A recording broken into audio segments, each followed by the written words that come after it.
मालेगाव शहरातील कलंत्री बंगल्याजवळील मानव रेसिडेन्सी सोयगाव परिसरात सायंकाळी 5 वाजेच्या सुमारास पाऊस व वादळामुळे एक धक्कादायक घटना घडली।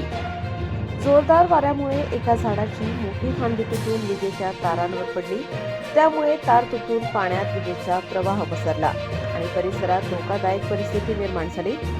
घटनेनंतर तात्काळ महावितरण कार्यालयाला तक्रार करण्यात आली, मात्र संबंधित विभागाकडून वेळेवर प्रतिसाद न मिळाल्याने नागरिकांना प्रचंड त्रास सहन करावा लागला। अखेर नाशिक येथील मुख्य कार्यालयाशी संपर्क साधल्यानंतर तब्बल 1 ते 1.5 तासांनी कर्मचारी घटनास्थळी दाखल झाले।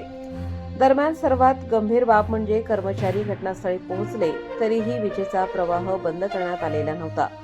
त्याचवेळी त्यांच्या वाहनाच्या आवाजाने घाबरून एक गोवंश 6 ते 7 महिन्यांची गरोदर गाय पळाली आणि दुर्दैवाने तुटलेल्या विजेच्या तारांवर पडून तिचा जागीच मृत्यू झाला।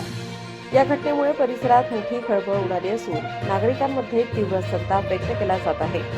सुदैवाने या ठिकाणी कोणतीही मानवी जीवितहानी झाली नाही, मात्र एखादा नागरिक किंवा लहान मूल त्या ठिकाणी गेले असते तर मोठी दुर्घटना घडली असती अशी भीती स्थानिकांनी व्यक्त केली आहे। या संपूर्ण प्रकरणात महावितरणच्या निष्काळजीपणावर नागरिकांनी तीव्र नाराजी व्यक्त करत संबंधित अधिकाऱ्यांवर कठोर कारवाई करण्याची मागणी केली आहे।